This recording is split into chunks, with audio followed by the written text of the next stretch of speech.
Saya menyambut baik saranan yang di-Pertuan Agong tersebut dengan mencadangkan dua perkara yang saya namakan serampang dua mata untuk menghapuskan rasuah di negara kita. Tuan Yang di-Pertua, saya anggap serampang dua mata ini sebagai game changers. Apakah serampang dua mata itu? Yang pertama ialah Suruhanjaya Pencegah Rasuah Malaysia, SPRM, saya cadangkan hendaklah diletak di bawah parlimen ini. SPRM tidak sepatutnya lagi berada di bawah kawalan seorang Perdana Menteri. Cadangan saya ini tentu perlu dibincang dan diperhalusi semua aspek. Perlu dikaji dari segi perundangan, dari segi perlembagaan persekutuan, dan dari segi pentadbiran serta keuangan bagi melaksanakannya.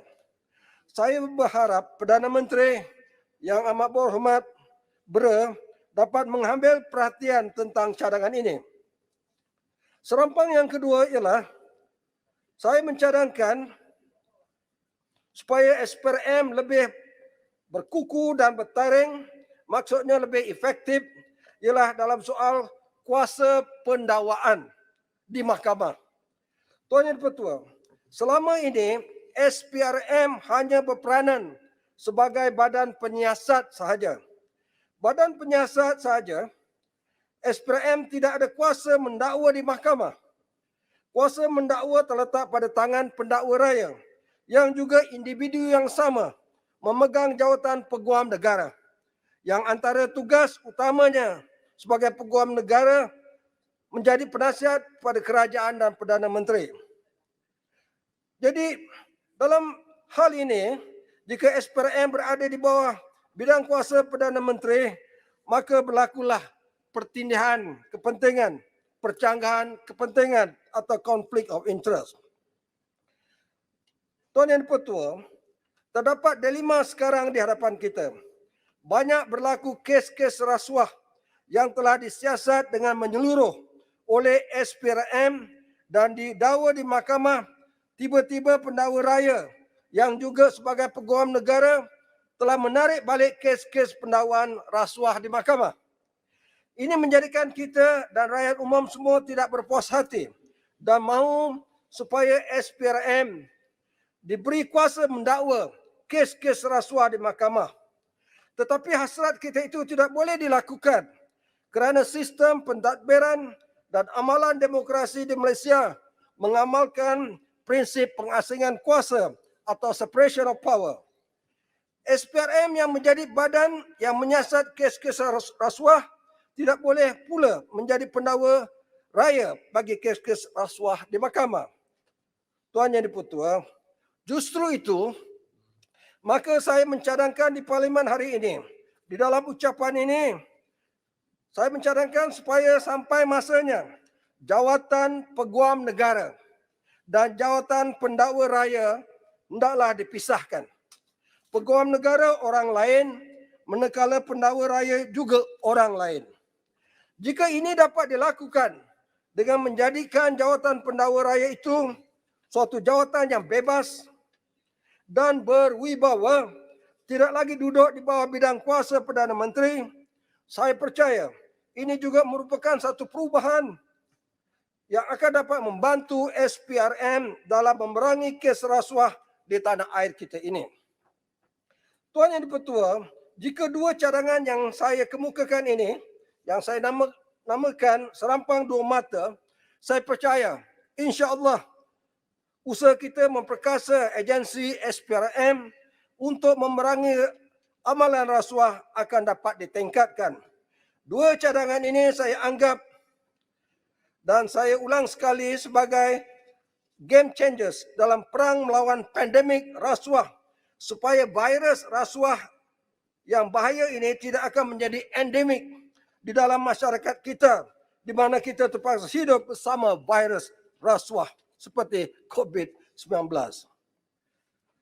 Tuan Yang di-Pertua, saya amat tertarik dalam titah diraja yang di-Pertuan Agong yang menyatakan bahawa yang menang tidak menang semua dan yang kalah tidak kalah semua.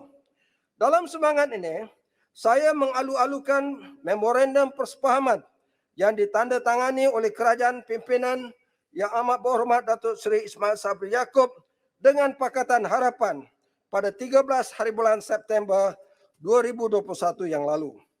Saya menganggap memorandum persepahaman itu sebagai bukti nyata kerjasama politik bipartisan di dalam parlimen dan di luar parlimen antara kerajaan dengan pembangkang.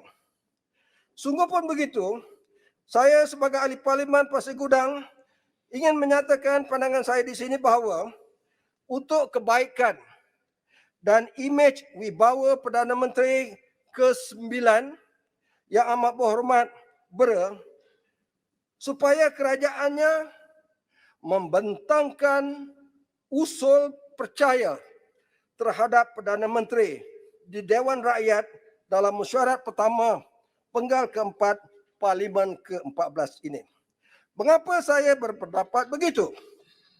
Saya berpendirian adalah sihat dan wajar kita mewujudkan satu konvensyen perlembagaan persekutuan bahawa sesiapa jua Perdana Menteri yang dilantik oleh Yang di-Pertuan Agong berdasarkan pada perkara 40/2/A Perlembagaan Persekutuan bukan dari keputusan pilihan raya umum yang dipilih oleh rakyat tetapi melalui cara-cara lain di luar Dewan Rakyat seperti melalui surat akuan berkanun SD atau Statutory Declaration, maka Perdana Menteri itu hendaklah membentangkan undi percaya ke atas dirinya. Amalan undi percaya oleh Perdana Menteri baru, lanjutan daripada Perdana Menteri terdahulu meletakkan jawatan, pernah berlaku di Dewan Rakyat sebelum ini. Apabila Perdana Menteri Tun Abdul Razak Hussein meninggal dunia dan Tun Hussein On dilantik menjadi Perdana Menteri ketiga, Tun Hussein On telah membentangkan usul percaya terhadap dirinya di Dewan Rakyat. Kerana itu, maka keabsahannya, imejnya dan wibawanya diperakui dunia. Begitu juga apabila Perdana Menteri keempat Tun Dr. Mahathir Mohamad meletakkan jawatan, maka Yang di-Pertuan Agong telah melantik Tun Abdullah Ahmad Badawi sebagai Perdana Menteri kelima.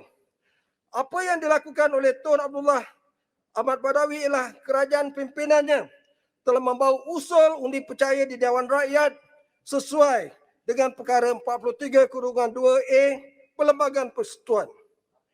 Maka saya timbulkan perkara ini dan menyarankan supaya Yang Amat Berhormat Bera membawa usul percaya kepadanya di Dewan Rakyat. Ini adalah kerana usul percaya ini telah dibangkitkan oleh Yang di-Pertuan Agong di hadapan ketua-ketua parti politik yang diminta menghadap Yang di-Pertuan Agong di Istana Negara pada 17 Ogos yang lalu. Di mana baginda menyatakan barang siapa yang dilantik menjadi Perdana Menteri di bawah perkara 40/2/A dan perkara 43/2/A Perlembagaan Persekutuan hendaklah dengan segera membentangkan usul undi percaya di Dewan Rakyat. Tuan Yang di-Pertua, titah dan kehendak baginda Yang di-Pertuan Agong itu telah dizahirkan secara bertulis pula melalui surat kenyataan suatu kenyataan media oleh Istana Negara keesokannya pada 18 Ogos 2021 yang menyatakan hal yang sama, iaitu sesiapa jua yang dilantik oleh Yang di-Pertuan Agong menjadi Perdana Menteri hendaklah membawa undi percaya di Dewan Rakyat ini. Akhirnya, Tuan Yang di-Pertua, sebelum saya mengakhiri ucapan saya ini, izinkan saya untuk membawa satu perkara penting bagi kawasan saya di Pasir Gudang, iaitu berkenaan pembinaan Hospital Pasir Gudang. Projek Hospital Pasir Gudang ini telah bermula dalam rancangan Malaysia ke-11. Sekarang kita dah nak masuk rancangan Malaysia ke-12. Hospital Pasir Gudang masih belum siap-siap lagi. 2 hari lepas saya meninjau kawasan tapak pembinaan itu. Hanya nampak sedikit sebanyak cerocok di sana sini, di sana sini. Terlalu lambat, Tuan Yang di-Pertua.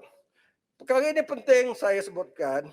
Dalam COVID-19 yang berlaku, Hospital Sultanah Aminah dan Hospital Sultan Ismail penuh sesak dengan pesakit COVID dan pesakit bukan COVID.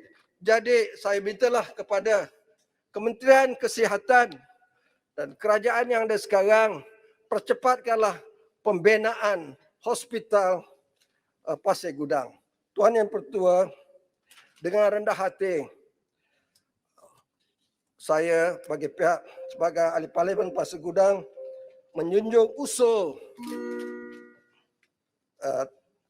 menyokong usul titah diraja Yang di-Pertuan Agong. Sekian, terima kasih.